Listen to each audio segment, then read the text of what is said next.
Hiya, Huns. I am your hostess with the mostest on the ball, Terence Crystal, and welcome to another episode of the Triple Threat Podcast, where me and an extra special guest break down and review everything in the arts. Now, joining me today is the extra fabulous Ellen Simons. Woo! Yes, I'm very excited to be here today. I'm so excited to have you here today because this has been a long time coming. Yes, I feel like I just constantly ask you, like, can I be in your podcast, Terence? Just let me be in the podcast. Well, I remember ages ago when I first, I think it was episode 2 or episode 3 I released. And I remember, I think you said to me just like, oh yeah, I watched that thing because I listened to your podcast. And I was just like, wait, you listened? Yeah, I think I watched Love, Death, Robots because of it, because I just was intrigued with what you were saying about it. So Yeah, thank you. That was the episode with Kira. Yes. Yeah, I remember you saying that and just being like, oh my God, a fan. people actually listen. Well, fun fact about me and Ellen, and this is going to be the same fun fact with a lot of my guests, is that me and Ellen were in Mount View together doing Yes. our masters in musical theater. Correct. We graduated 2021. Correct. Yes, that was 2 years ago now. I know. 1.5? 1.5 years, you mean? I'm still a graduate, right? I've said this before and I'll say it again. I am clinging on to graduate. Yeah. Because I feel I think Beth said this before, or someone. You're a graduate, I feel like, for 5 years after you graduate. I think that's just the truth of it. We can't. Yeah, because I know people who graduated in 2020 who, They're also still graduates. Yeah, I think they're when still you're graduates. a COVID graduate, you're a graduate for a long time. When you're a COVID graduate, you're officially not a graduate until 2025. Because 2 years. Yeah, 2 years gone. you get some extra. Exactly. And when we were in Mount View together, we were in a production of Fun Home together. Yes. Yes, and I've said this before and I'll say it again. Every single person who we were in Fun Home with, we still have contact with, which is I think the reason why I say this is because, you go to college, you go to uni, and you make friends with people there, but you kind of know who your real friends after uni are going to be. Yeah. Every single person there is one of my closest friends. I know, who was it's in Fun crazy. Home together. It is crazy. I think it's also, we were together for quite a long time, and I think we just had a bonding experience. Yeah. And I think the experience of doing Fun Home together also, I don't know, it was just such a positive room to be in. I think friendships grew there. Yeah, because I think obviously Fun Home is a gay musical, a queer musical. Really? What? What? I thought it was about heterosexual army men. Oh yeah, that was it my was take on dogfight. No, but and I think everyone in the cast was some way on the spectrum of being queer. Yeah. So we all kind of related to that. And yeah, that was so much fun. Were we in anything else together after that? I don't think we were. I think, were we in a fight call thing once? Maybe. Yeah, maybe. But that was one yeah, that was one thing. session. I think Fun Home was the only thing we were in, because you were in Time After Time and I was in The Mood, and then you were in Sweet Charity and I was in Chicago. Yeah, Jesus. Oh, wow. But I think Madness. we also just have a lot of mutual friends as well. So we just... Oh, yeah. It's a hangout. I know. Oh, and actually, so I thought it was so funny because I'll just say this anyway, but it was so funny because obviously we grew so close in Fun Home, and then when we did our public production, I was so excited because I was hoping to be in, but no one in Fun Home was in. Yeah, in we Mood were with all me. in the other cast. You were all which is we're bye, Terence. Yeah. But even though that happened, I still loved working with the people in The Mood. Yeah, shout out In The Moods. Woo! Mount View 2021 In The Mood production. I also remember us meeting up before we started school. And that was with people who were also ended up being in Fun Home. And I think I went from that meeting Ina, being and Beth. Yeah. Yes. And I think when I went away from that, meet up, I was just oh, that was really nice. I'm just we'll see if those will be my friends, but I don't know yet. Like, it was just very much like, we'll see. Look at us now. Look at us now. You know, that year, because usually a year in I don't know why we're going on a tangent of Mountain View, but I like it. No, because that year was obviously because it was it was kind of the after effects of COVID, but still quite in the middle of COVID. Yeah. We didn't really get to know our full year fully well because we were strictly for the first 5 months of it in groups of 8 and never physically saw each other outside of that. And also, I feel like we were kept away from each other quite often as well. Like, we would get told off if we would sit too close together or if we would mix bubbles. And on top of that, I was just personally also really uneasy with COVID. Like, I didn't really want to. No, I think multiple people in our year were like that. But we only really kind of mixed in together like the summer of 2021. Yeah. Where we really kind of there were 2 groups, the 2 public shows, time after time and In the Mood, and it was literally split down the middle of our year. And when we would have our breaks, we would talk to ye, and then when you would have your breaks, you would talk to us, and that was the only time where we actually fucking saw each other. Yeah. There's still people in our year that I haven't really talked to a lot because I've never been in a group with them. Yeah, I think I'm lucky in a sense because I'm quite a people pleaser person. So in my what? It's not as glamorous as you think. It's actually quite mentally deteriorating. But in my head, I was just like, Terence, you're going to have at least a good conversation with every single person in our year. You're going to hunt them down and you are going to talk to them. Even if it's a shit conversation, you're going to make a few jokes. I think that's really good. Yeah, and so I think I'm lucky in the sense that I think I can happily say that I've talked properly with every single person in our year. And that was very difficult that year. Because I was saying to Max in the last episode, we had no classes together. I was listening to this. We had no classes together, and yet now we're roommates. That's crazy. See, yeah, I think it depended on what group you would end up on. But should we get on? Yes, let's get on with this. Well, as you know, if you don't know and you're new joining us, this is how the show works. I'm going to give a non-spoiler review of a piece of art or media, like a play, film, TV show, anything like that, that my guest hasn't seen. I will give you a non-spoiler review about that.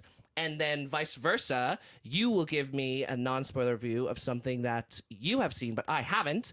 And then at the end, we will both talk about something that we have seen either together or not, but we've both seen it, and we can give a full spoiler review about that.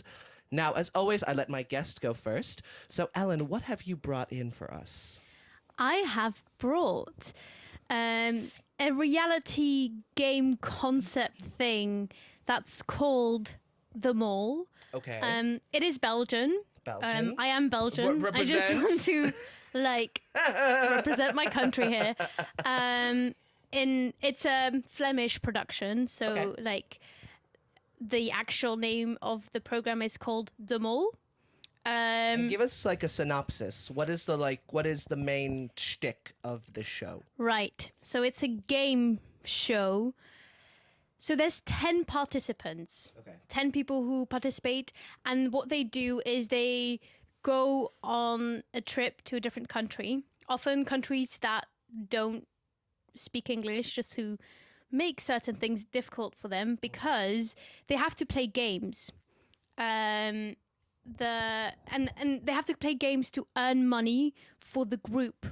There's a group, they call it the pot, so every time they win a game, money goes into the pot. Yes. Okay.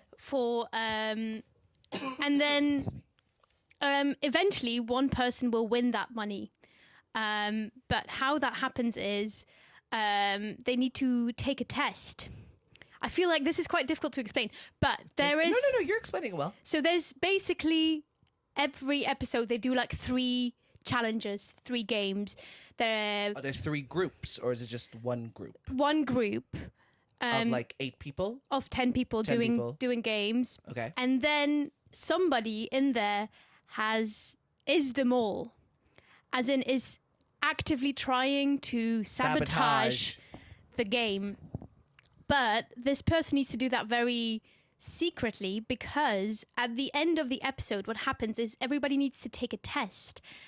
And the test is about the mole. And so is it like, not to jump to conclusion, but is the test like, who do you think is the mole? Yes, that's basically what it is. But it will ask questions like, was the mole wearing brown socks? Like, guess who? Or green socks? And like, there's like very detailed questions, and they have to fill it in. And then the person who gets the least answers right has to go home. Oh, shit. So at the end of this whole program, there's series, there's 3 people left. Okay. And they're always called the winner, the loser, and the mole, because at the end they do a vote. And is the mole always the same person? The mole stays the same person throughout the whole season.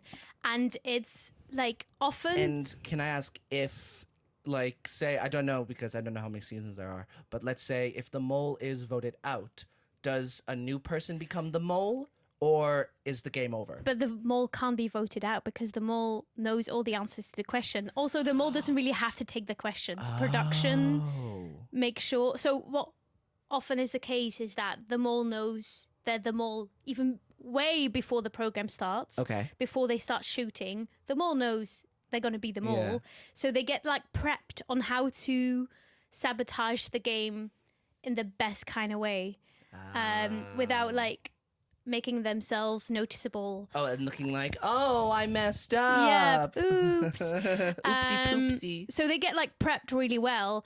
And they also often get briefings like to the side of the shooting. So this is all like live. It's not like scened or anything. Mm-hmm. Everything is live, apart from maybe like the explanation of the game or whatever. Yeah. But there will be moments, and they'll show that in the final episode you get to know who the mole is, and then they show like small clips of how the mole is trying to sabotage. It's like the reveal of a murder mystery when you find out who the murderer is. Like, you see what they sneakily did. And they show what they do. But why this? So this is like the main concept, but this show is so much better than just that concept. Okay. It was invented in 1998. Wow. And yeah, it's quite old. And it started with a few seasons in Belgium. And then the Netherlands took on their own version of it, which is called Who is the Mole? Kind of on the nose there. It's like, who is it? Tell us. And then Belgium stopped for a while, but now it's restarted a few years ago, and there's a new season coming out, which I am very excited about. So it's still going? It is still going because it is the kind of series where, like the kind of TV show where people, the new episode comes free on a Sunday, and on a Monday everybody's like, so who's the mole? Who do you think is the mole? And everybody watches it, like everybody knows it. It's like this. It's like Love Island of here, but in Belgium. Yeah, but like less less like a.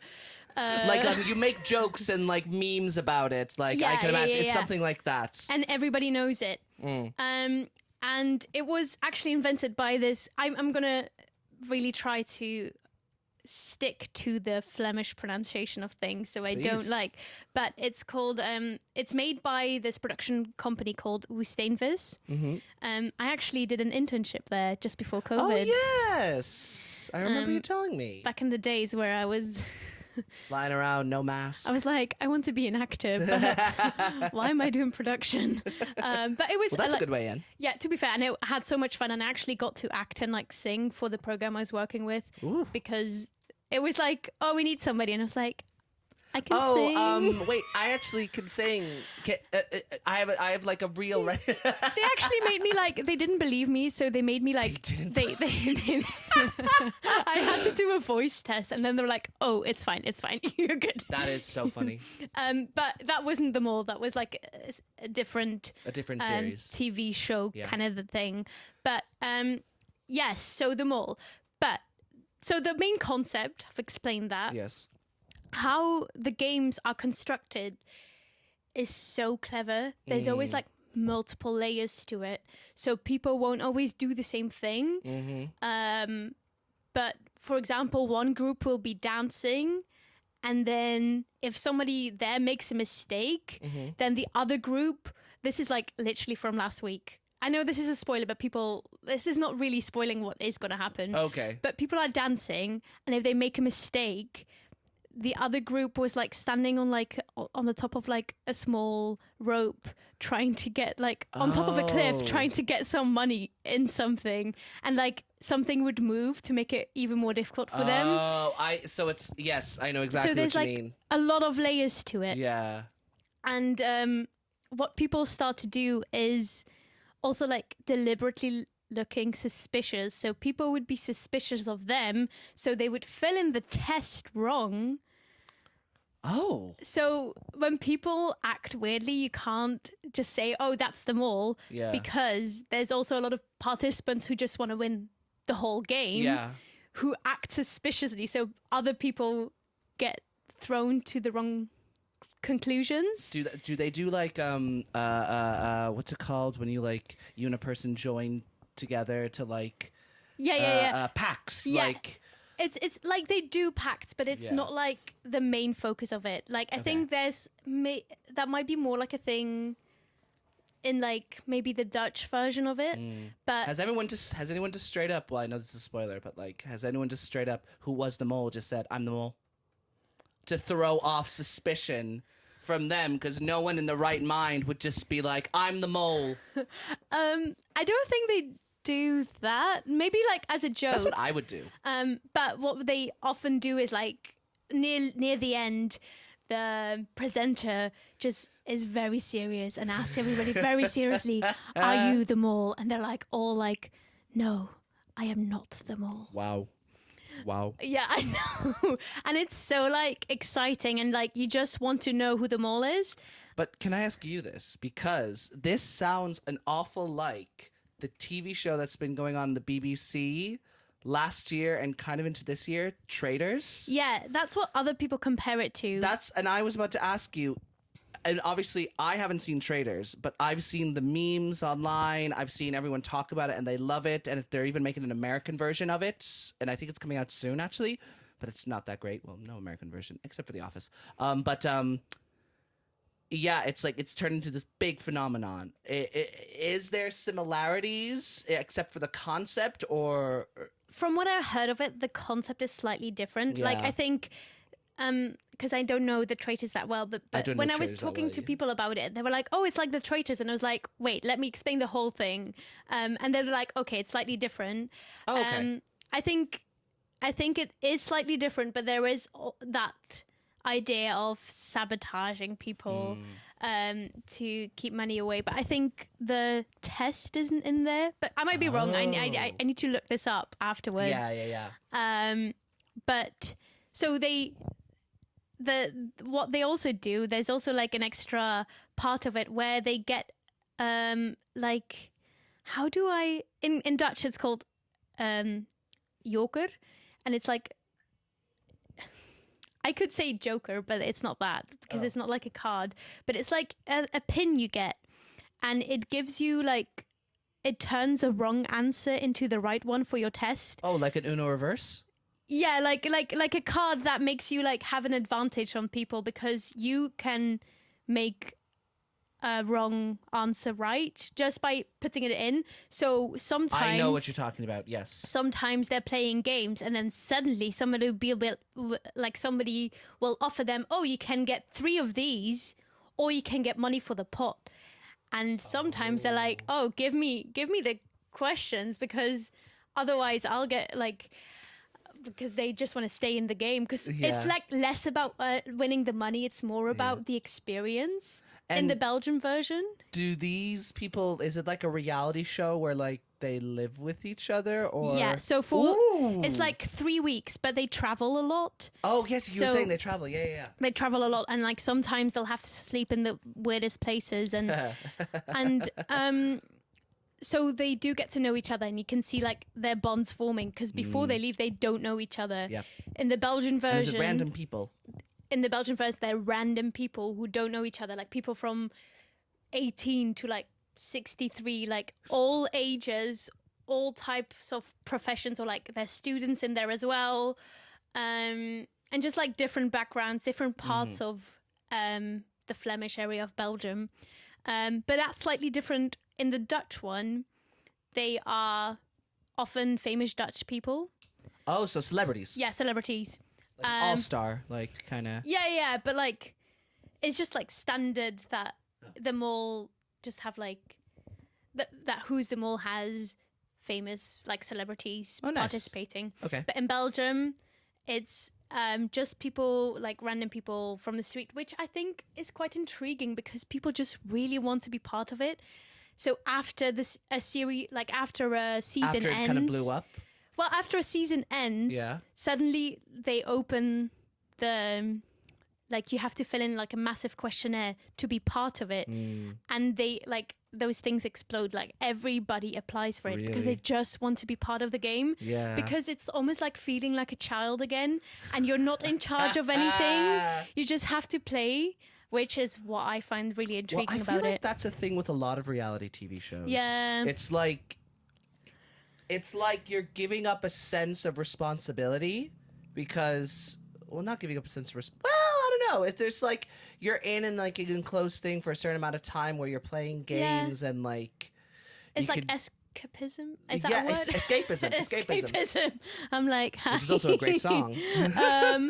But no, I do get that because, and I imagine the process is quite similar to like the reality shows here, because like here you have to do like a ton of interviews. You have to fill out a thing. You have to go to a psychoanalyst who evaluates you. Yeah, and says if you're fit to do it because. Oh, crazy. Yeah, it's crazy because they have to be like, you have to be fit to do this because if they deem you unfit and you get on, then they could be liable. Yeah, it's dangerous. And they tell you, okay, look, if you go on here, there's a possibility that these like tabloids could make fun of you. They could make up facts about you. They could love you, but they could also hate you. So it's like, it's telling people that once you're in the public eye, when this TV show goes out, it will happen. That you have to understand that this could be the negative cause. Yeah. There's positives, but there's also these negatives.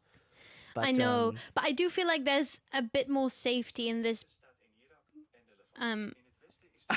So my Siri just started talking to me. Was that your Dutch? Yeah, in Dutch as well, which is weird because this is set up in English. Then why is it in Dutch? Look, I don't know. It was a nice voice. I like this. Sorry, his voice is quite calming. Okay, Siri person, you have a really nice voice. I think what's safer about this is it's not like, I sometimes think a lot of reality TV is trying to make people look like fools. Whereas this one, like, it will sometimes make a joke, or like somebody will say something and then afterwards they will show. It's like we're laughing with you. Yeah. It's not we're like pointing and haha, you're stupid. So I think they're a bit like safer for the media attention that comes from it. It will be huge, but it won't be like family friendly. Yeah. That's something like Love Island. Yeah, it's not like that, and it's also not about like. There aren't any cases of people like forming, like doing like sneaky stuff and like having like kissing or anything. Like, can I ask a big question? Have there been any like huge fights? No. Really? It's like a very like safe thing. Like people will have like discussions. Not like physical, but like arguments. Not big ones. People will be like, I think that person really messed up that challenge or anything. Like they will say purpose, that. Like yeah, but that's also part of the game, and they all know that. Yeah. So I think they're quite like, it's kept quite. They don't like put a lot of drama around it. They just really focus on the game, which is what I like about it. That actually is kind of nice to hear, because a lot of these shows, even these games. Oh, it's raining. Sorry. No, it's raining, but it's also really, really sunny outside. Yeah, which it's is really like weird. Rainbow. But because I feel like a lot of these game shows, like once they have a good thing, and they realize some drama can happen out of it, they kind of really zero in on the drama because that's what people like. But it sounds nice that they actually focus in on the game. Like it's so focused on just the playing of it and just the joy of it. And they'll put some really funny moments in there. Like it is a funny thing to watch, and you'll get like great memes from it. But it's not to laugh with the people in it or to make it like to dehumanize them. Yeah. Which is nice, but there is a difference. I think so. I watch like mostly the Belgian seasons. And how did you start watching that? When it restarted, did you just discover it because you were working with the same studio? So my mum has always been a big fan, like from the beginning, from the get go. Also watches all the Dutch seasons. But then they restarted it in Belgium, and they just made like a massive thing about it, and everybody started watching it. So it's very like everybody knows it. If you're Flemish and you don't know it. What the fuck are you doing? Like, where were you all this time? Are you under a rock? So it's like a very like bonding thing almost. Like I feel closer to Belgium when I watch this, because I tried to watch the one on Sunday, and I was just like, oh, I remember this time where I would watch this with my family. Well, that's the kind of same sense when I remember growing up. X Factor. Oh, interesting. That was a thing that everybody watched. And I mean, everyone would watch, and you talk about it, go to school just being like, oh, did you see One Direction sang this song? They didn't do quite well, so like they passed but barely, and like, each and every single thing. But everyone was talking about it. You watched it as a family, and like you would watch like is there like an after show that discusses the episode? Oh my God. They introduced that like a few years ago, and it's such a hit because people are like, did you see that move? Was that mauling? Because they call it like, that person is mauling, or like... Mauling. That's hysterical. But it's also very interesting because I recently started watching the American version, which is on Netflix. Because I was like, wait, this is that program. I saw this, and I like, watched, advertised. I actually started watching it with Veronica, so I'm not like shouted to Veronica. Shout out to Veronica Schweiger. I am not allowed to watch it on my own. This is like purely a Veronica and me thing together. And it was such a weird experience because. Are you watching it being like, they use that game? They use that game. They don't use the same game. So okay. I'm going to say the American gameplay is not nearly as good as the Belgian one. I think it was also the first season. Yeah, I think they can really work on layering it up, because sometimes I was like, is this it? Like, is that it? Whereas in Belgium, I'm just like, another plot twist? Yes. But it's slightly different. It's very American in a sense where everybody who participates is like good looking, kind of rich. Skinny. Just like generally like is it all shows white? Off like skinny and white. It's not all white. They're nice. Quite like That's good. They're very inclusive with like different races, but gays? They are. Are there gays? No. Homophobic. No, I don't think. I mean, I'm not going to judge everybody because they're not saying everything about like their lives. They share how much they want to share, but it's like a beautiful, thin, like kind of, and you're just a bit like, oh, come on. Yeah, and just like people who already seem quite rich, and it just like it shows like it's like America is showing off the best of what they can offer, which I don't think is the best of what they can offer. Yeah. But Belgium has a very realistic approach to it. Like, every person will be so real. Like, as in, there's people like from every part, people from different ages. It just, like, a nice combination, and you see them come together. And, of course, they'll pick out some personalities that are very interesting, like people who say funny things or, like... And they'll focus on you, and I imagine it's like, oh, we like you, we want you to go far. Yeah. But it's less about, like, oh, let's have good-looking people on TV.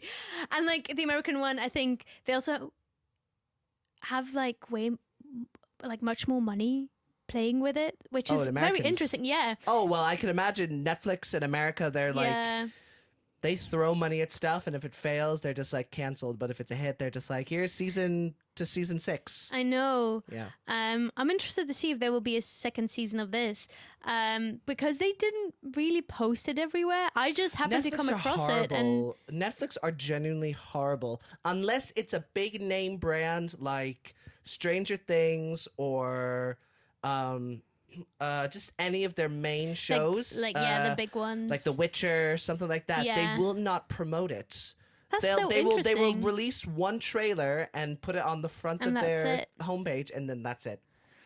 Like, there's stuff I found, like I remember Love, Death and Robots only got one trailer, and that's how I found it. That's crazy because And you now said it was like... It's one of the most like awarded Netflix TV shows. Netflix makes interesting choices. But I want to ask because watching your version of The Mole, the Belgian version, it like you kind of grazed on it, just like the experience of being Belgian. Is anything more to add to like the experience of just watching it? Experience of watching it, I think, is just I'm sad I can't watch it with anybody here.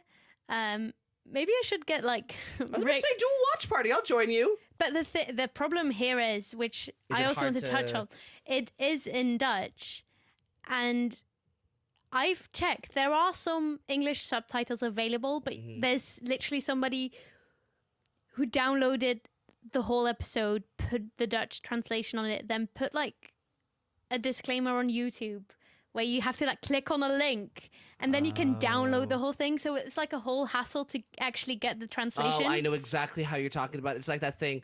Here's, I don't know, Cocaine Bear online. And it's a YouTube thing. It's a YouTube video that says like 1 hour 45. I know. And then it's just like... It's just like a picture of it. It's a picture of it. And it'd be like, to get link, click on this thing. Oh, I fucking hate those things so much. So this is like, if they ever listen to this, please make some English subtitles for it. I'm happy to do it. Like, if you pay me to it, I'm happy to make English subtitles because it is so... I mean, I do have a life. I do need to pay rent as well. But it's such a good series. Like, you can't... From seeing the American one, you can't imagine how good the Belgian and the Dutch one are because both of them are just so good. I think they really thought through their game. And people also know how to play because the more you watch it, the more you have an idea of how it goes, play it and how the to smart work it. And sometimes there'll be years where everybody kind of like knows who the mole is, but then there will be years that everybody's like, no, this is the mole. No, this is the mole.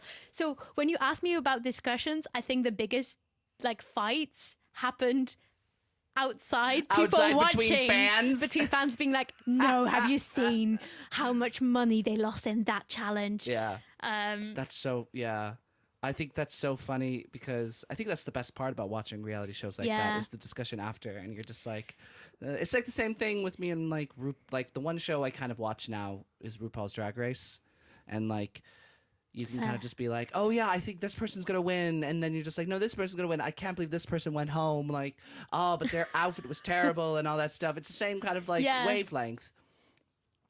The experience of it. Now I want you to give it a rating out of 10. And you could give it like your true honestly rating. I'm thinking as the concept as a whole because I would rate certain seasons in a different way. Like certain seasons were better than others. Oh, of course. But 10 out of 10. Like, for real. Baby, let's go. It's such a thought through concept, and I love how they stayed true to it. Maybe this is stay true to the game, not to the petty drama. Because I don't particularly enjoy reality TV. I just sometimes feel a bit like I'm almost watching people. It's almost like I'm in a zoo watching people. Well, like the behind cages. Love is Blind, like all that stuff. What's the other one? The Circle. It's like a thing where you technically are just watching people in like a building interact with each other. And I find that, I know people love that, but I find sometimes I feel a bit uneasy watching that. So the reality TV I do watch is this. And like other games where it's just like pure about like... Oh, yeah. Like But this quizzes. this is the show that I watch. Yeah. And I fully dive into it. Yes, and it's like I have so many good things about it. It is so good. Please just translate it. And if you ever have the chance to watch it translated, or you happen to speak Dutch, go and watch the Dutch and the Belgian version of it. It's totally worth it. What was I about to say? Well, thank you so much for that in-depth review. That I was could very talk good. about this for like another 3 hours. And no, honestly, like that was like me and Annie when we talked about The Last of Us. Because fair. Yeah, but thank you so much for that review. That was really great.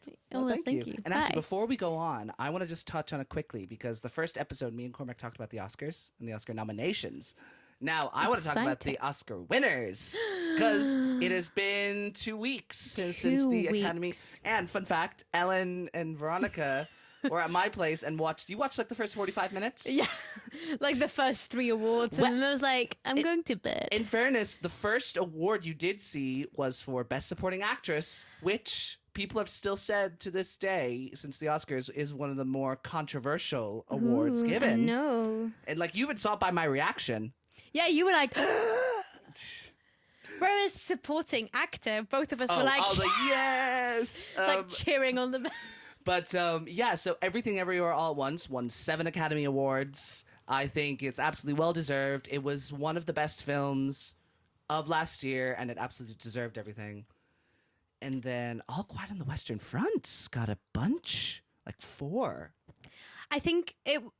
Which ones did they win? Sorry. They won production design, score, international feature film, and... I can't remember. Was it... Oh, no. I was going to be like, was it sound? But it wasn't costume. It wasn't sound. Cinematography. But I feel like all those were deserved. Yes. I agree. Maybe score, I'm a little like... I thought... Okay, because I love the Babylon score. Oh, I haven't watched Babylon. It's... give it a watch. I mean, I saw the joke Jimmy Kimmel made about it, and I was like, I think what I do, because I did see some other movies that won the list for best score, and I think what was interesting is that the one from All Quiet on the Western Front stayed with me the most. Yeah, like, even if I it can was exactly just a remember how it. Yeah. But like I can and it made you feel like so uneasy, like what is going on? No, I actually do agree. I think if it wasn't Babylon, it would have been All Quiet on the Western Front.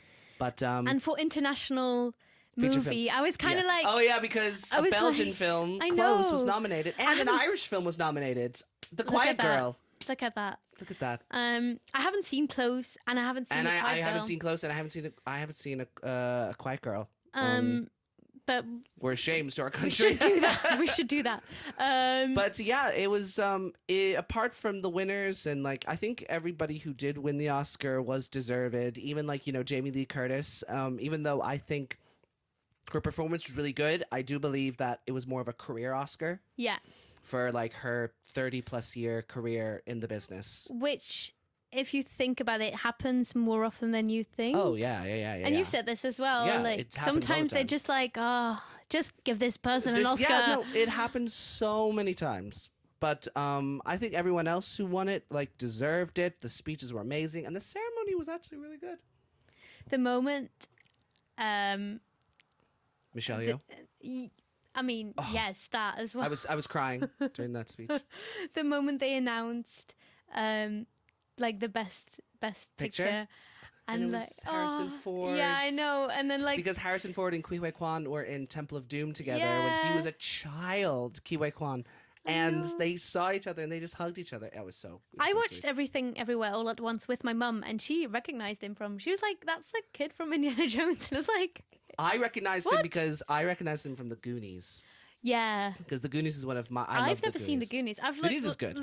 Looked it up a couple of times because people keep mentioning it. I think it's on Netflix.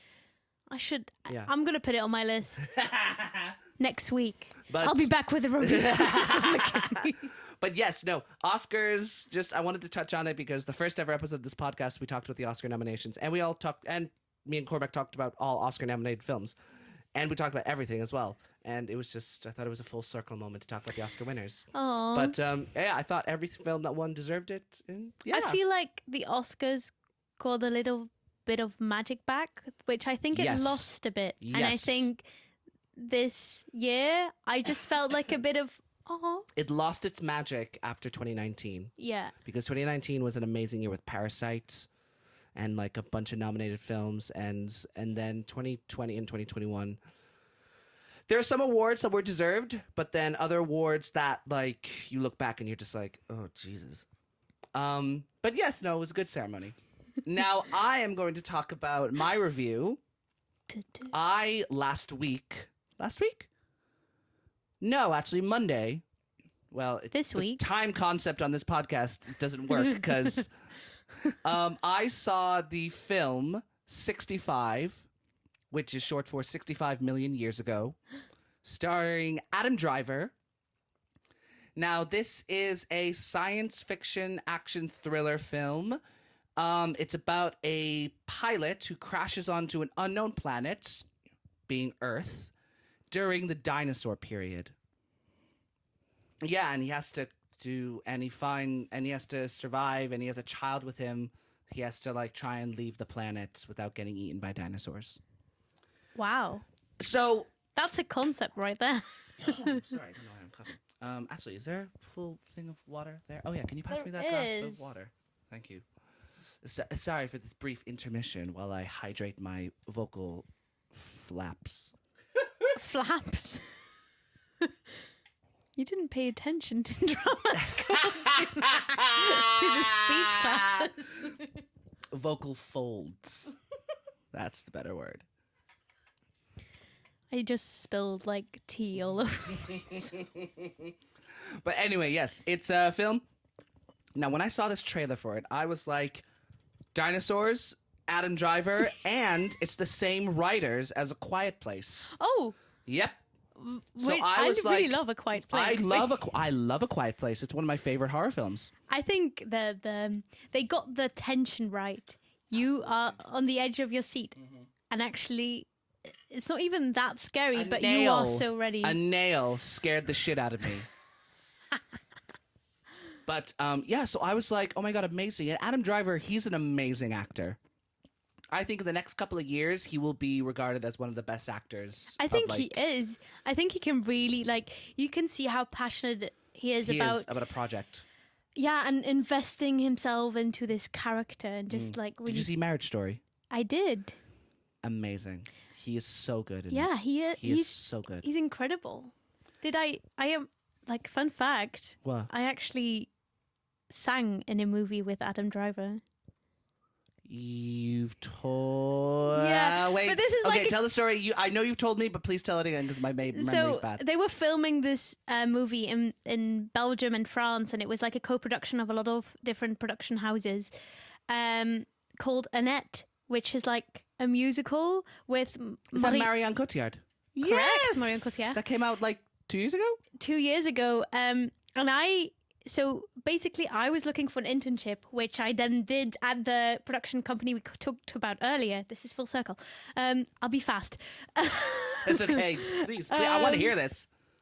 And while I was looking for an internship, I saw that they were looking for somebody who would look for singers to sing in this new big movie. And I was like, but why are they looking for singers? I'm a singer. Let me apply for the singing part.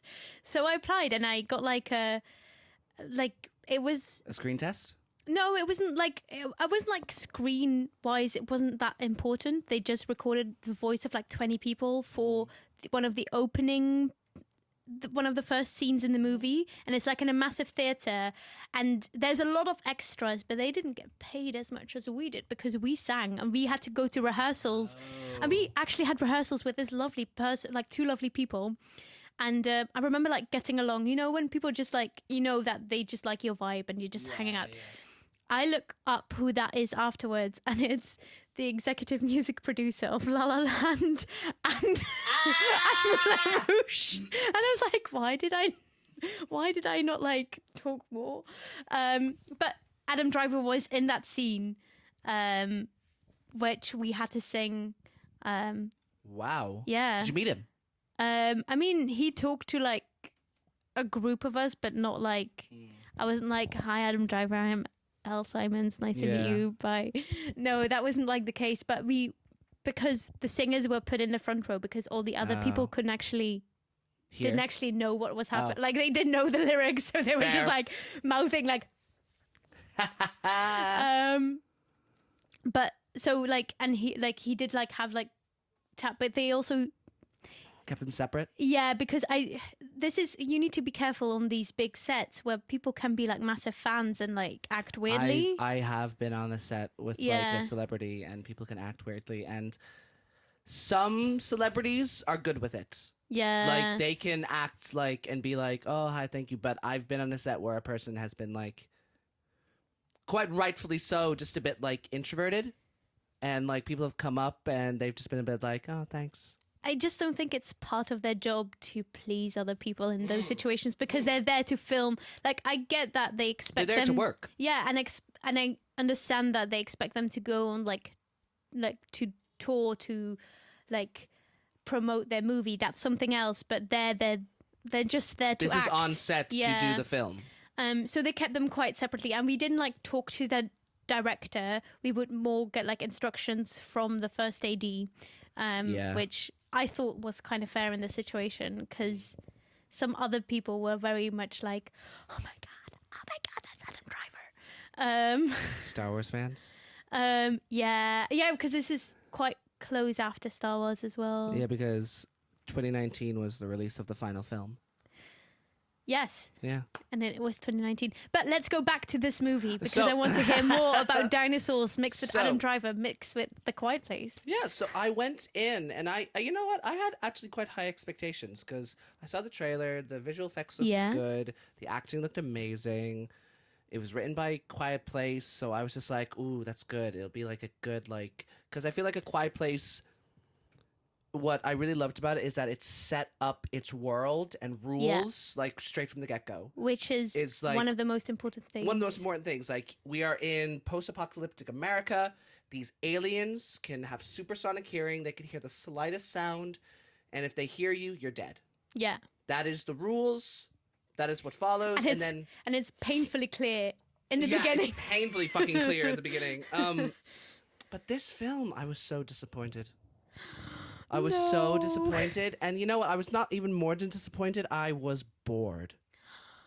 I was bored because it didn't set up the world and rules like at all. And it kind of did the trope of like this whole like of giving the lead character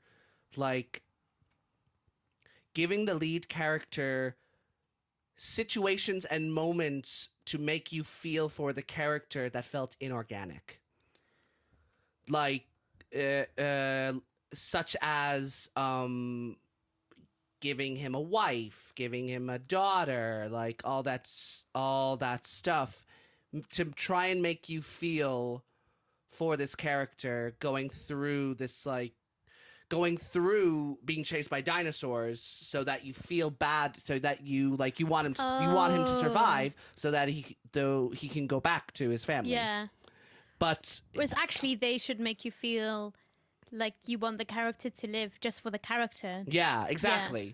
And it just felt so inorganic and felt so like, oh, this is Adam. He has a well, I mean, this is a spoiler. It's kind of spoiler, not really. He has a daughter, and he loves the daughter. But will he get back to the daughter? We don't know. It's like, and I was just like, I remember this is actually the first time ever, because when I'm in a cinema, phone goes off.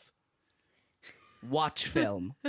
It's probably the only time you're not connected to anybody. I'm not connected to my phone at all. Literally, I just watch it because that's what I have a problem with watching films here at my house, because I can just so easily just go on my phone and just be like. I mean, your screen is so big. I know, but it's almost like a cinema in your house. Yeah, but like sometimes if like a film is kind of like going off and hasn't really engaged me, I'll just. But if I'm in a cinema, I've paid 13 quid to be here. I'm going to focus. For 20 minutes of the film, I was on my phone just like this. No. Because I knew exactly what was going to happen. I was just like, okay, this is going to happen now. It's happened. This is going to happen now. There was one point in the film that I actually was like, oh, okay.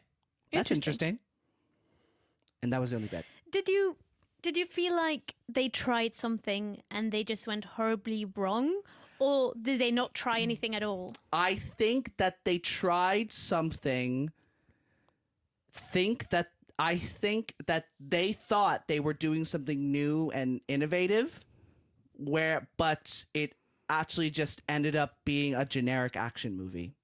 Oh. And the thing was, you know, we have all this new evidence about dinosaurs being like descendants of birds and being covered in feathers and having cool sounds. Yeah. Like even in the last Jurassic Park movie, Dominion, which is a crock of shit, by the way, horrible film. I've heard this from a lot of people. They gave the dinosaurs feathers and new cool designs. So they were like, let's change it up. The design of these dinosaurs in the film were so just generic? Not even generic, just bland. Like they were like, most of these dinosaurs were like either gray or black. Oh. Like none of them were like, so some of them had maybe a hinge of green, but like, I don't know, just from the evidence we've seen of dinosaurs, they were multicolored like fucking birds. And also if you think about it, like you're creating a story that is never going to take place in real life anyway, so why stay like Sorry, I'm trying to do water. why stay like why stay bland with it when you can actually let your fantasy fill in a lot of gaps and like go crazy with it, because it is not going to be based on real life events. It's a human mixed with dinosaurs, like. And I was just, and I think when we did get a concept of what the film was, so the film being, he's crashed. This is all in the trailer, by the way. He's crash landed on Earth 65 million years ago, and he has to leave. That's the plot from the trailer, and there's a child with him. The child, like, do you know how it's a trope in cinema where like a hardened oh, I just need to leave, I don't get attached to things, like Last of Us. Yeah. And then a sweet-hearted child comes in to soften the hard character. Oh. It's exactly that trope. Yeah. But they try to, like, I think Adam Driver, even though he is a brilliant actor, he takes it so seriously that in the moments of when they try to humanize his character, they come off as really weird and off-putting. Oh. Like, what do you mean with like humanize? What were qualities about him that weren't like? So to say, maybe this is a slight spoiler review, but the relationship between him and his daughter is a bit strenuous. And that's all I'll explain, because people who've watched it know that that's really an underscore for what it is. Like, it is a loving relationship, but there's something that's causing stress. Yeah. And him and this new girl who's with, it's not his daughter, it's a new girl. And what I mean is that, so like they have to travel from point A to point B to get off the planet. And so like the fun moments of when the child is being a child and like trying to, Adam Driver's taking this job so seriously that like when he does let his guard down, it's almost a bit like, where did that come from? Because we never see that side of him previously. It never peeks through, whereas actually... It like, we didn't have any evidence that he had this side of him. Yeah. You know, so it was just... And... yeah, and... Also, you said, like, it was predictable. Like, you knew... I feel like a movie knew exactly what was should... going to happen. I knew that they're going to go through 3 different battles with a smaller, kind of non-threatening dinosaur, then a medium dinosaur that's kind of threatening, but a kind of a cool battle, and then the big baddie at the end that they both have to team up to... It's such like... Save it's such a... But, you know, it works for some films that execute it quite well. I think there's something interesting in... Preferably, a film has something new to it. It's like slightly innovative. It doesn't have to be like the craziest thing out there, but if it's not innovative, you just want it to be good.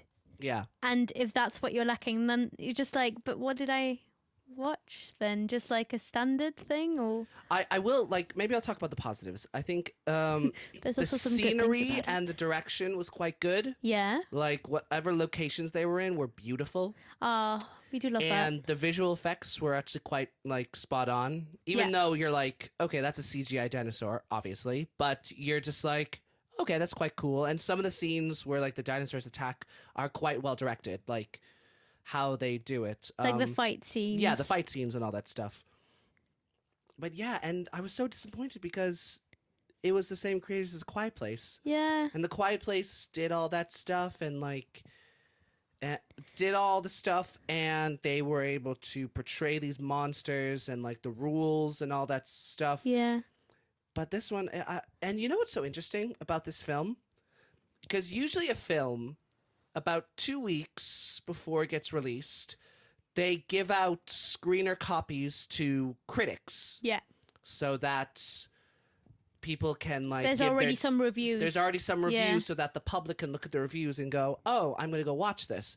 Now, sometimes, I think some studios who know a film is going to be bad, they release screener copies to the critics maybe 5 or 6 days before it's released so that, you know, okay, this might bad, but, you know, we can still get a box office because it's not 2 weeks before and people are just like, oh my God, these are horrible reviews. People only got the screeners for this film a day before it got released. Oh. So I think that the studio even knew that this film was bad. Yeah. And even, you know, I barely saw any promotion for it. So you wouldn't like... Yeah. You wouldn't pay any money for it if you had known... Or would you want to see it anyway? I saw the reviews for it, and I saw that the reviews were bad. And I was like, okay, but you know what? It's dinosaurs. Yeah. I feel like even if a film is bad, you can watch cool dinosaurs. I love dinosaurs. Dinosaurs are my saving grace. Even Jurassic World Dominion, which is the worst movie ever, had cool dinosaur shots. Yeah.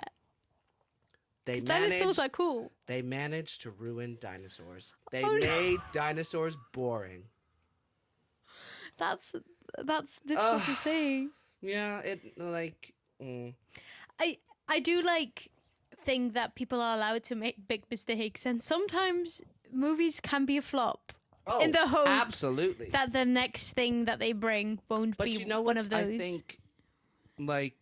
I think obviously that the work that went into this film, you know, good job. You put work into this film, you released it, and, you know, you deserve recognition for that talent in itself. Yeah. But I do feel like the worst thing a film could be is boring. Because a film could be so bad that it's good and develop a... Sorry, there's sirens.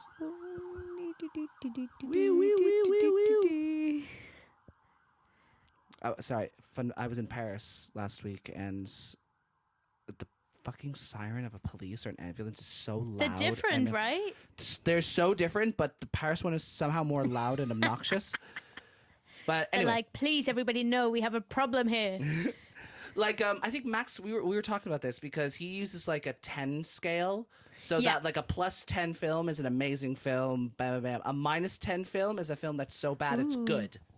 Oh. Do you know what I mean? So where is this?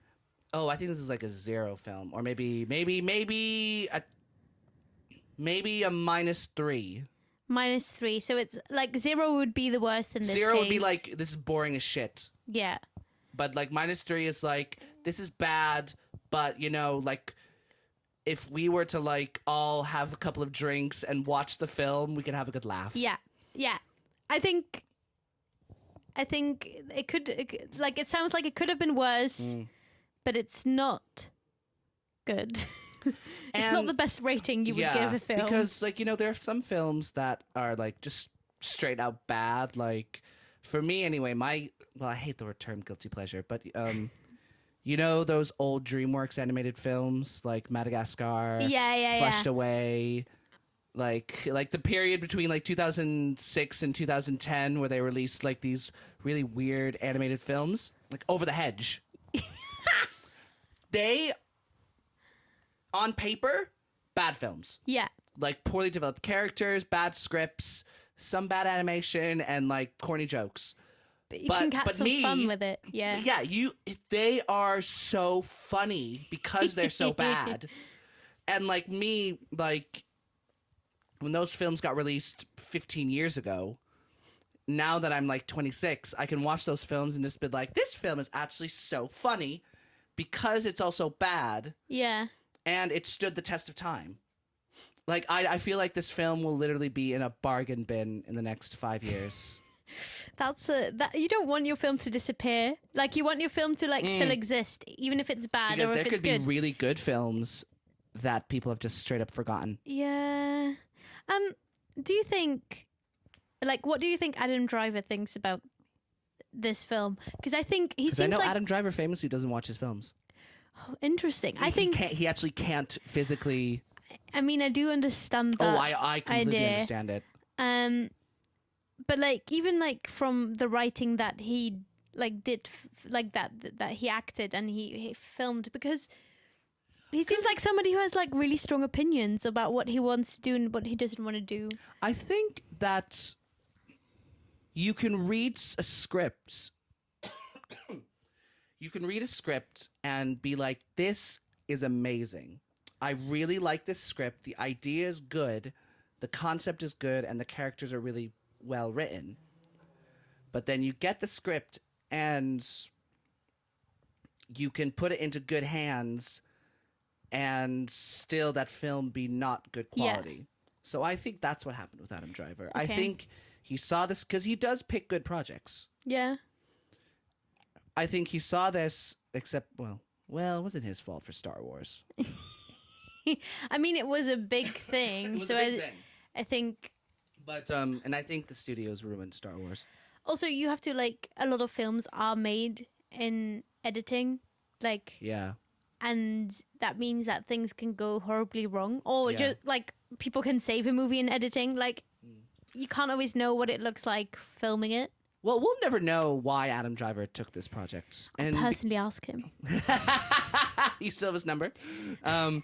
But I think that he saw this on paper and was like, this is good. And then when you see it's because on paper to the final product, two completely different things.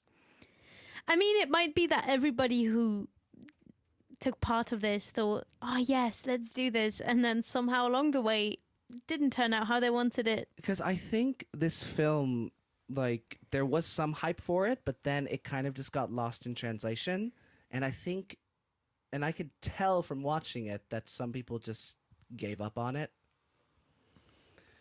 And so my main experience of this film, I'm going to push along now, is I was bored. I was bored out of my mind with some moments of oh, that was cool. Oh, that's interesting. But mainly with little peaks of interest, but mainly just boredom.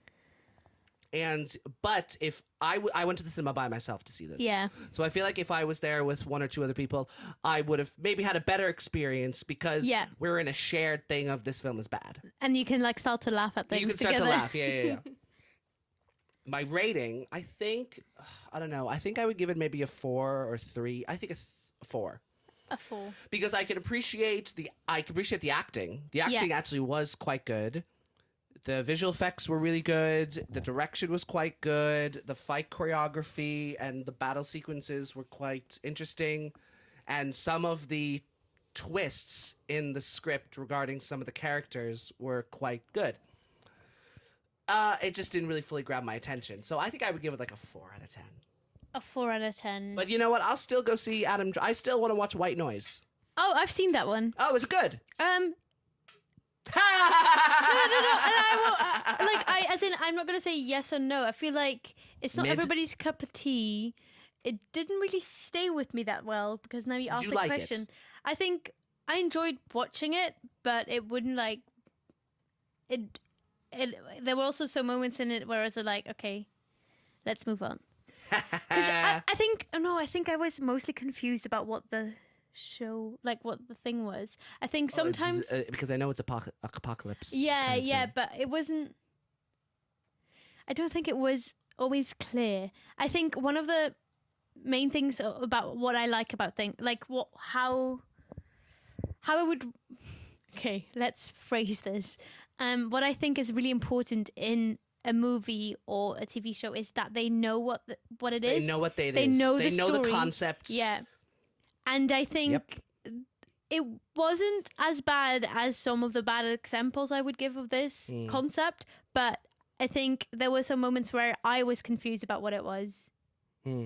So I would definitely give it a watch. And acting brilliantly. And I think there were some very funny, like, very good moments in there. But it also didn't stay with me that well. Yeah. Because I had to like think about, it's about that and it's about that. Okay. Well, you know what? I will still go see the next Adam Driver project. Yeah, 100%. I know. I think he's like an amazing actor. He's an I would amazing actor. go and see anything. So Adam Driver, shout out. Shout out. Well, that's my review of 65.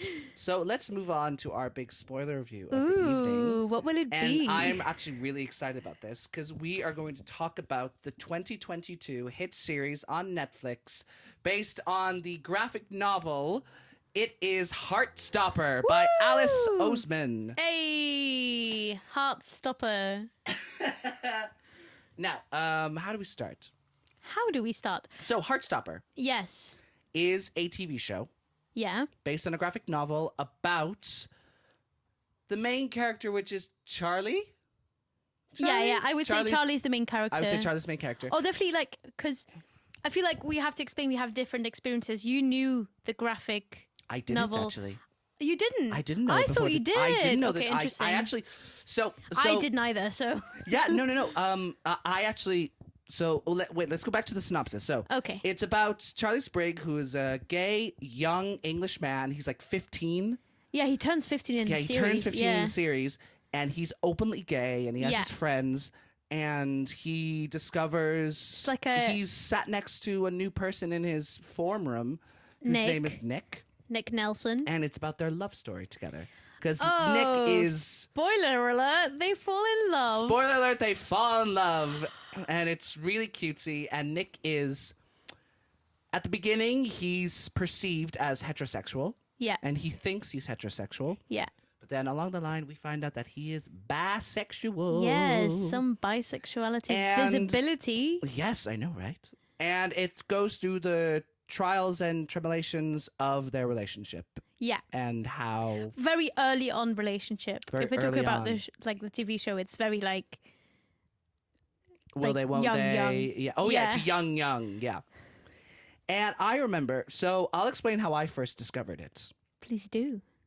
So I remember I saw an article about it on Gay Times on Facebook, which is rare because I hate Facebook. And it was like new gay TV show coming out, and I was just like, oh, cool. And you're like, yes. When I first watched it on this TV, I wasn't fully invested in it because it was as just background noise. And then I was like on my phone, and then I watched the scene, and I'm like, oh wait, oh. Suddenly we're like, this is a thing. Yeah. And then I rewatched it again. Oh. And so it was 2 weeks or a week before I went to Greece. So I went to Greece to do an entertainment contract in a 5-star hotel.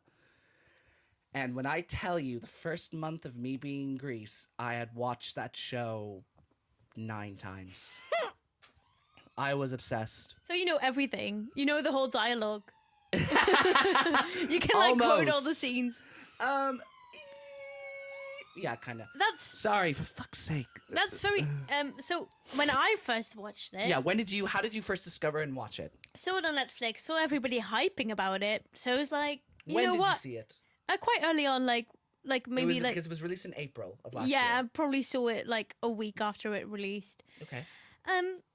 And have a very interesting... I did binge watch it because it's a very easy watch. We have to say that. It's so fast, very like short episodes. Like 40 minutes? Not too like, oh my God, I need a break from this. It's very easy to watch. But I know everybody was hyping about it and I did enjoy it and I did binge watch it, but I wasn't like jumping up and down about it. But I did rewatch it just before, like I just watched it this week because I just wanted to like have a reminder. I did the same thing. I watched it like 2 days ago. But you've already seen it 9 times. But in fairness, I saw it 9 times and then I haven't really watched it since. Yeah. So fair. And I feel like now I can like form like an opinion about why I enjoyed it and I think everybody should watch it. But like it is also a very specific thing. It is a very specific thing. Generally, I think it is quite young. Because I think Charlie's turns 15 and Nick, I think, is 17 or 16. Yeah. And I feel like that you can see that in the dialogue, how it goes. It's not like too like...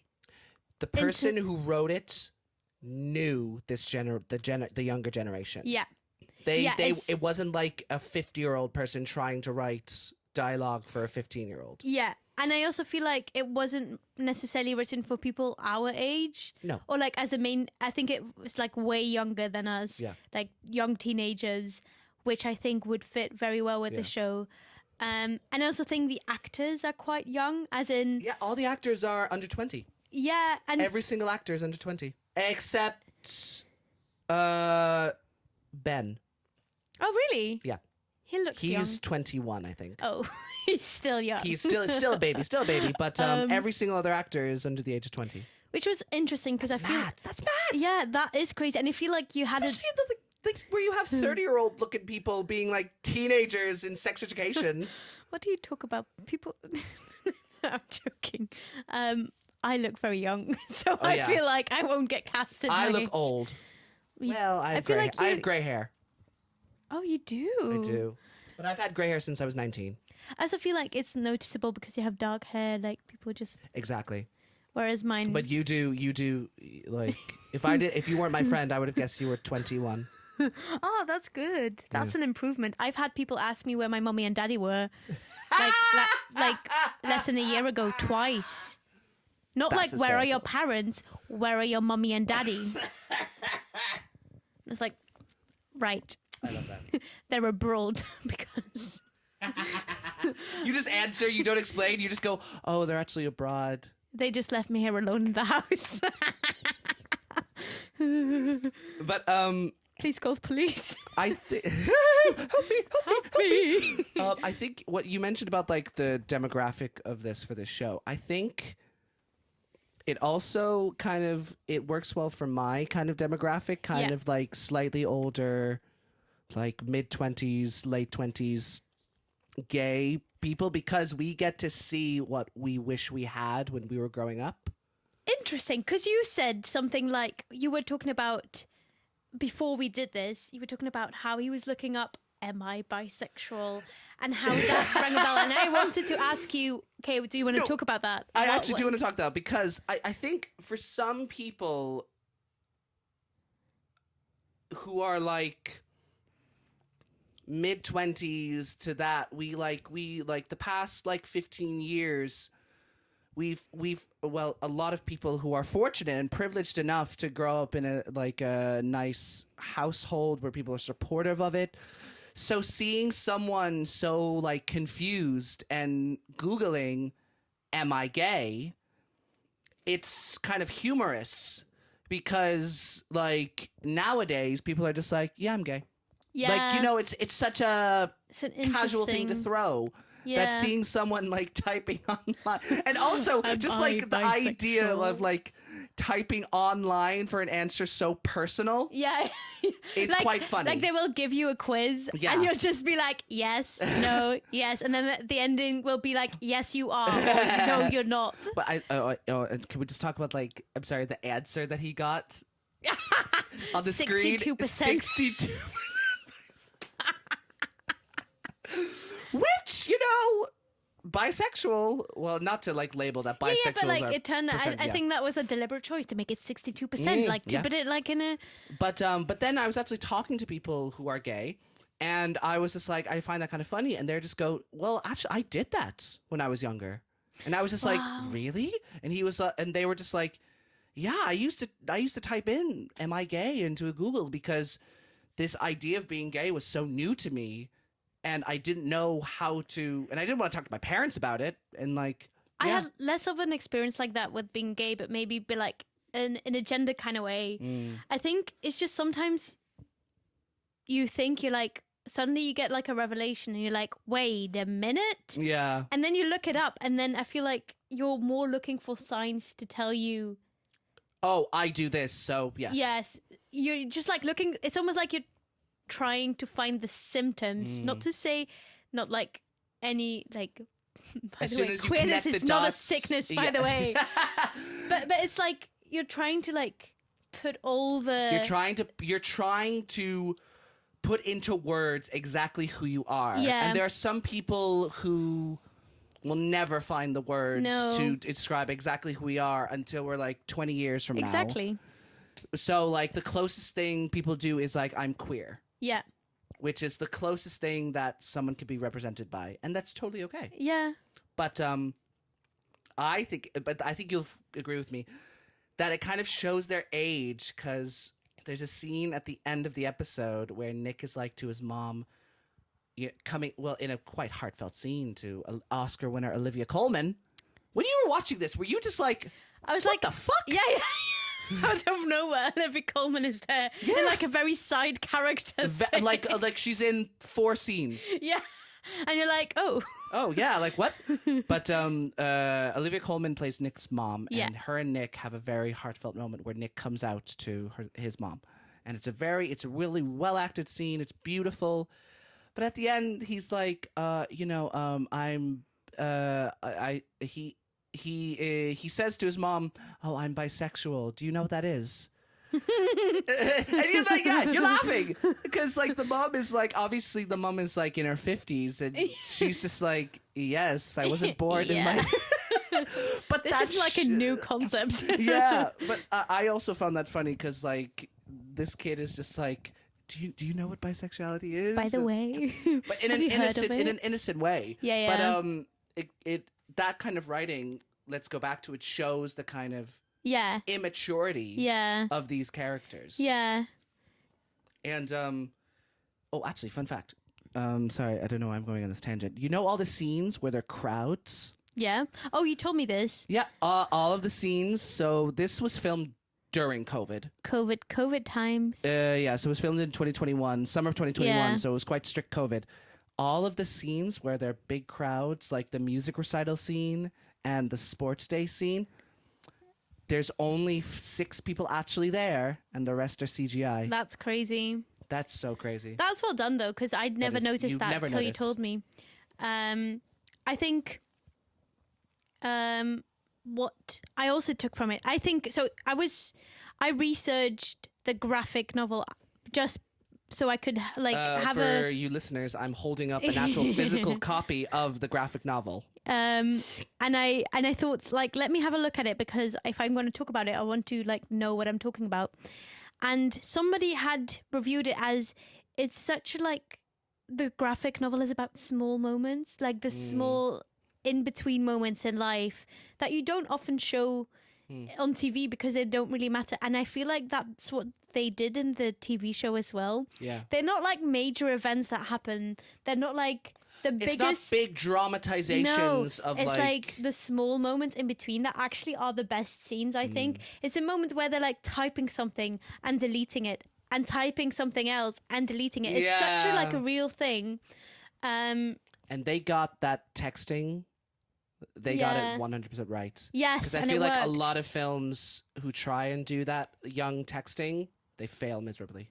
It was nicely done. It wasn't like too overpowering. It was kind of subtle, but it was also about the emotion the actor had, because you could see like how they felt while they were typing it. So it wasn't about like, it wasn't about the actual typing the message. No, it was like pointed at the face. Often they use that to like get information across. Exposition. Yeah. And this was more like, oh no, I do feel like they could, and this is why I'm hopeful. There is a season 2, right? Yeah. Yes. Coming. Well, they haven't. They've filmed it. It's in post-production, but some people say it's going to be released in fall.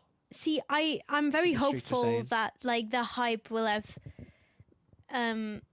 maybe elevated this a bit, because I think there were some moments where I think just a lot of things happened very fast and I wasn't there yet. And I think like it was almost like I find it difficult to say, but like because I kind of get what you mean. In the first episode, it was almost like the emotions of the characters went a bit faster than I could go. Like, and I sometimes needed like a bit more glue. And I think I don't know how to specifically give an example, but I think sometimes the glue, and this is not everything, because I think the middle of the series was perfectly here. Yeah. But like the glue could have been a bit smoother between moments that how happening. we get from A to B could have been a bit smoother, because I think I do agree with you. Like even in the first episode when Charlie develops this crush, and then all of a sudden they're at his house playing video games. It was just a bit like point A to B. Like I think the time jumps are a bit like, whoa. I do agree with you. I think it is a bit like fast paced. Well, I mean, in fairness, a lot of series. Well, I think because the first series is based off of 2 volumes. Yes. It's I know. And there's so many, like, because they've been going on for such a long time. Such a long time. What's the author's name again? Oh, Alice Oseman. They are really talented. Yeah. And this was their first, I think, screenwriting. Yeah, because it started with this, which they mostly did online, right? Because they didn't get, like, and then people just, like, it blew up and then got more recognition. Yeah, because there was a cult following behind these comics before the film had come out. Yeah, and I also read that Nick and Charlie were actually side characters of a story that was first published, and then got traction. Yeah. And actually, do you want to know a fun fact? So the actor Kit Connor, who plays Nick, he originally auditioned for Charlie. Should we talk about that situation with Kit Connor, about like people that should we not go there? Okay. About queer baiting. So and queer baiting, and not particularly. I don't have to talk about Kit Connor. Is there an interesting conversation about queer baiting here? Or? I just think the whole thing was just outrageous. And the fact that I feel bad that he had to feel the need to even say anything. And it's just, and this story like focuses so much on discovering who you are and taking the your time to discover who you are. Because like you could be screwing a guy for years, and it could just be between you and him, and you can be like, you don't have to tell anyone that we're screwing because it's not their business, it's yours. Exactly. And it's all about like Nick trying to figure out who he actually is, because he's just really confused and he doesn't have the answers straight away. And then also, like, I find it crazy how an 18-year-old had to be more adult in the situation than all the adults tweeting about him. Like, he had to be like, this is ridiculous, I have to do this. And it is, like, I don't think it's... The idea of queer baiting is that people are taking parts of queer actors. Well, I think, like, but I don't think this is like an 18-year-old. This is an 18-year-old who, like, it's like he is clearly part of a beautiful queer story. I know, but I think it was. I think it was horrible. It was one of the it's like internet bullying. Yeah. At its finest. At its finest. Let's go back to the series. I have a remark that I noticed a couple of times. What? What's up with the weather in this series? It's England's. No, but like, okay, for real. So I noticed it first when suddenly it's snowing, and I thought the sun was out that day, and suddenly it's snowing, and they go outside to play in the really snow, sunny. and you can see like the sunlight beaming, and yet it's snowing at the same time. But you know what? I have been in Ireland and England when that has happened. Okay, that was the first instance. It's a scene in the book. Okay. It's a scene in the book. Okay, I forgive him for that. Yeah. Then they did it very well, because then the second time, like, was the rain? There's so much rain everywhere. But then, like, this is like the rain. You stand in it for 5 seconds and you're completely soaked. Yet Nick walks in and is soaked, but only in certain parts. And I'm like, continuity. And then when they're playing the rugby match in the middle of the series, not the end, like the middle one where when it's raining. When it's raining. And it's mud. Once again, it's raining really heavily. And there's still sunshine. And also, can I just say, I had to play rugby for the first 3 years of secondary school. I'm sorry, but if it was that amount of rain, my coach would have been just like, I don't care, keep playing this match. The fact that the coach in the series was just like, too much rain, we're stopping the match. I was just like, that is not realistic. I feel like they didn't know where to go with the plot, so they were like, let's stop the match and go inside. Yeah. Because the rain scene that you're talking about with Nick at the door, that is a very, very, very famous scene in the graphic novel. I can imagine. I mean, it was like a very important moment. It's where we can say this. It's a spoiler review. So the night before Nick comes to the door, they have kissed at Harry's party. Yay. That, in fairness, can we just talk briefly about how the tension is? That was so beautifully done. And how like his foot just slightly glides to the side.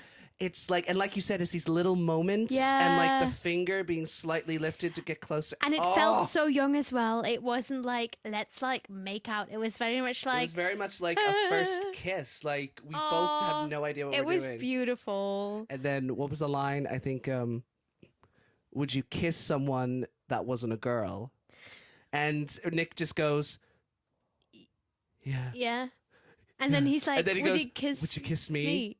And he's just like, yeah. Oh, it's so cute. And like they really took that. So I do appreciate it here. For certain scenes, they really take their time, which is so beautiful. They let like it breathe. That's what you need to like really make it work. And I think there aren't like we're getting. Sorry, I just had to check the date. Terence was like, "What's going on?"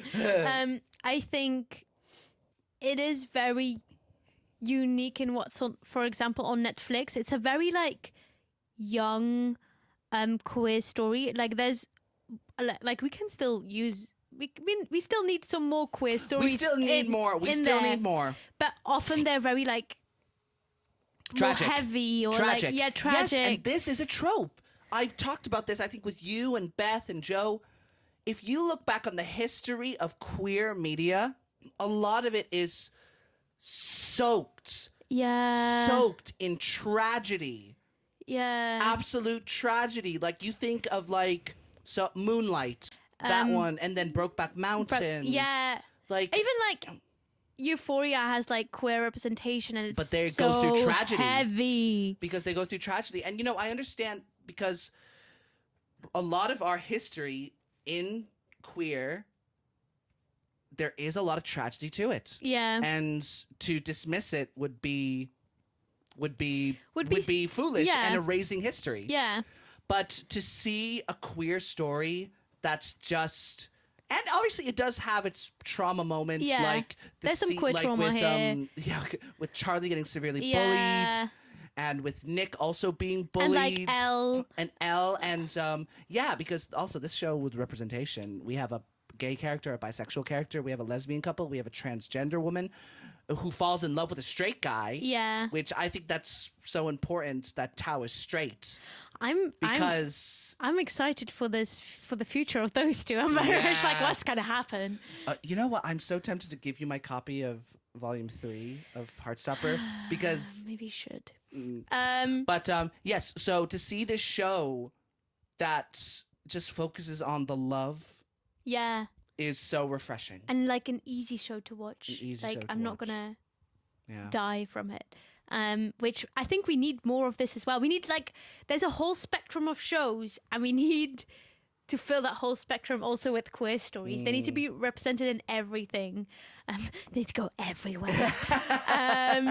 Because one of the sweetest things that happened to me was one of my family members came out to me. Just like I knew what it meant, and then she went on a bit further about it, but she was like, have you seen Heartstopper? And I was like, yes. Yes. Why are you asking me this privately? But like it gives young people, because this is a really young... It gives young people like something to look at, and I identify with Nick, I identify with Elle, I identify with Charlie. So I feel that way. So because of this show, it's giving me the confidence to speak about these things. To speak and to be like, actually, what's like... Also, what's the big deal about it? Like, yeah, what's the big deal? Wow. Yeah. But I think also and the way it's directed, it is like a graphic novel. Yeah. Because you have certain scenes and like I certain think that's cutaways beautifully and edit. done. I think that's beautifully done because I remember. So this is a side note. Joe has a tendency to not. Our friend Joe Pieri, he has a tendency not to watch new things. And so what does he watch? Old things? No, in fairness, I do the same thing too. Like if I'm constantly rewatching, rewatching. But I was like to him, Joe, like there's this new show called Heartstopper. You have to watch it. It's so good. And he's just like, yeah, we can watch it. Yeah, we'll watch it soon. 6 months goes by, and I'm just like, have you watched it? And he's just like, no. But then when we did watch it, the first thing he said was, it's like a graphic novel on TV. Yeah. It is, and that's beautifully done. They reference it like if you watch it and you don't know it's about a graphic novel, you get like the influence from it. You see like small flowers like coming up with panels, like the editing of different panels from different people's perspectives. Also, what I read when I was reading the comics, you could see like how much anxiety Charlie has, and that comes back in the series by like you see like a scene that has already happened, and you see a shot from that, but the person says something really nasty or like disgusting, which wasn't actually happening, and everything around it goes black, like scribbled like with a black pencil. Oh, is this the scene where Nick is like thinking about Charlie in that hallway? But this happens quite a lot, like where people like it's like where anxiety is shown in like a very comic kind of way, like in a comic book. So I think it was nice that it used influences and it referenced the fact that it is based on like a graphic novel. Yeah, graphic novel. I agree, and I think I'm so happy that this has found an audience and is popular to the degree that it is. Yeah. Because I feel like if it didn't reach that audience, I feel like Netflix would have canceled it after one season. 100%. Because it's renewed for not just one more season, but for... And I'm also excited what they're going to do now they have a big audience. Because there's one more novel coming out after this. Yeah. And then that's it. But but season 2 is supposed to be volume 3 and volume 4 together. Interesting. But Alice is like actively writing the script as well, right? Yes. So I think they are actively at it. Yeah. Yeah. And I think, and also Stephen Fry is in this. Wait. Stephen Fry is the announcer. He's the principal. Oh my God. I wondered that today. I was like, wow, this principal seems to have like... such an eloquent voice. Yeah, but also really puts effort in this like small announcement. Makes sense now. Yeah. And I'm really interested to see what they do with Toby's character. The guy who's always reading the book. He's one of Charlie's friends. Toby, his name is... No, Isaac. Isaac. No, I'm sorry. Who is Toby? I'm sorry. No, the actor who plays Isaac, his name is Toby. Oh, I want some more Isaac because I think he's like a very like wholesome person. And I'm where is he? People are saying he might be asexual. More representation. But do you want to hear something kind of that might be true but might not be? Ooh. So this is just a rumor. This is not a spoiler. It's a rumor. This is a rumor. No, about the actual actors in real life. Okay. There's a rumor that the actor who plays Charlie and the actor who plays the bully Ben are actually dating in real life. What a rumor. Excited to find out. But I think that's so funny. That's so cute though. That is so cute. Because that's not how their story goes. That is the complete fucking opposite because he's such a good actor, the bully guy, Ben. Yeah. Because like the scene where they're in the parking lot and he's just like, "Are you joking? I actually didn't like you. I'm not gay. I just felt sorry for you." Also like the small comments where he's like, "Oh, why are you so obsessed with me?" And I was like, "You're so mean." Or the bits. Oh my! I actually kind of felt it because it was kind of my secondary school experience where like Charlie says hi to Ben at the beginning in like the first episode, and Ben just goes, "Why are you talking to me? I don't even know you." It's just like, oh my God. Because, okay, for the people who haven't watched Heartstopper, Ben is the character, right? Ben is the character that is Charlie's boyfriend in the beginning. Air quotes, boyfriend at the beginning. But that he's like... severely closeted. Yeah.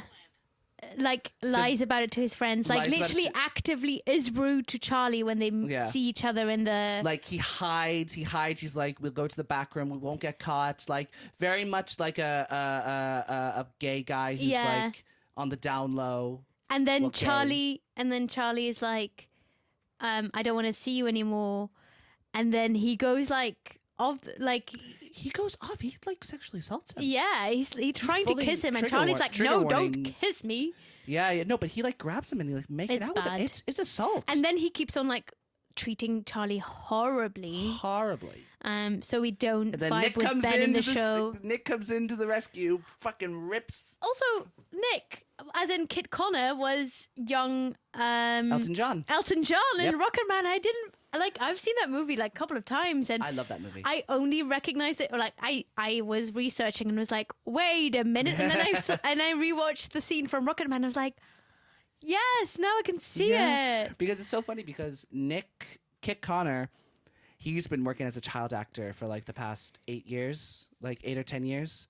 You can see he's one of the most experienced actors on that set. And Mr. Joe Locke, this is his first ever gig. Yeah. You can see like, there were some interesting like different levels of like. They're brilliant screen actors. Yeah. Because we know that like the difference between screen acting and stage acting. So different. So fucking different. But Kit Connor and Joe Locke really nailed subtle, like just like looks, like, and even the scene where Nick is hovering his hand over Charlie's hand. And like you see like the fireworks. And like the hearts, that's so beautiful. Like the comic, we already discussed this, but like the comic influences. Comic book influences. And I think it's refreshing to know that I think I do know this for a fact that a good percentage, like 80-90% of the crew are queer in this TV show. Because they should be. No, I do think this is a beautiful story to tell, and if you can gather a crew that is queer, it will uplift that thing. It will elevate because it's a shared, similar experience. Yeah, not to be like exclusive. I think if you're a strong ally, you're welcome. Hey, come on, allies. But yeah, it works. I think there's just like also safety on set. Safety.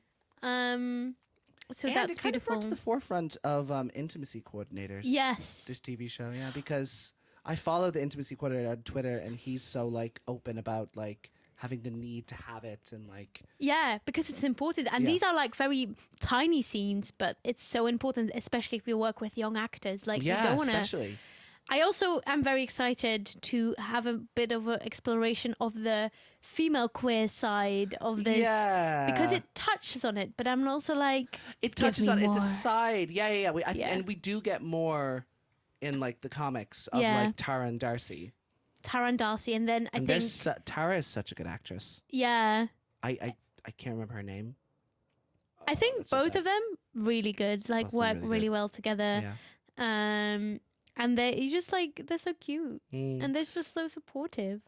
Now let's talk about my experience watching this. You need to also wrap this up at some point. It was just so heartfelt and cute. Yeah. And like you said, such an easy watch. And there's just like, and like I said before, I think you can't be completely oblivious to like how some people react to queer. So like, and actually it's so funny. But the comic is so much more explicit in its language. Interesting. Like, there's a lot more fuck shit, bitch, and all that stuff.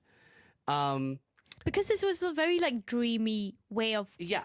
In the comics, there's a lot more, like, profanities. But, like, in here, there was a lot less. Yeah. It was, like, piss off or, like, all that stuff. Like, was the worst. And I think they said shit once. But what I'm glad they kept is when Harry called Charlie the F slur. Yeah. I'm so happy they kept that. Because it really, that's a thing that triggers Nick to Yeah. But, to punch my Harry. experience of it, was just pure happiness. Yeah. Oh, because that's nice. It was just so lovely watching these, like, young actors. And I'm not going to lie, a bit of jealousy because that's like a project I want to be a part of. Yes. Do you know what I mean? Do you know? You probably get this because you're an actor too. You see certain projects being done, and I'm just like, and like in the back of your head, you're like, put me in it. You're like, oh my god, this is amazing. I can't believe I'm watching this. But in the back of your mind, you're just like, I wish I could have been part of this. Yeah, I get this quite often actually. But what is your experience of it? I think it was an easy watch. I'm happy I watched it again. I think I enjoyed it even more the second time, which interesting. And it's like something. It's very fast as well. Like you can watch it in a day very easily. Oh yeah. I think I was just like a happy, chill, a chill, happy vibe. Yeah. So not like, oh, I'm extremely like euphorious about euphoric. Euphoric. Making up words. I'm Belgian. Don't forgive me. But like a chill, happy watching it, like a relaxed chill. Yeah, that's a good way to describe it. Chill. Yeah. And I think my rating of it, I would give it, I think, an 8 out of 10. That's what I was thinking. Yeah. Like, I think there's some things that I do hope they, like you said, they improve upon in season 2. And I think they will. And I'm hopeful it will be a 9. Or a 10. Or a 10. I'm actually excited to see the new one, just to see what they do with it. I'm so fucking excited because I'm going to give you my copy of Volume 3. You're like, please read it. You could prep yourself for what scenes are coming. Okay. Well, thank you so much for joining us. Thank you for having me. That was our review of Heartstopper. Wow. It's available on Netflix. Go see it. And yes, thank you for having us. Thank you for having me. No, thank you so much to my extra special guest. I actually enjoyed it. Is there anything you'd like to say for the ending or anything? You don't have to. Hi. Thank you for that, and thank you all for listening. I'll be posting this episode on Apple Music, Amazon Music, Spotify, and YouTube, so be sure you're listened. And I shall see you next week. Bye-bye. Bye-bye, everybody.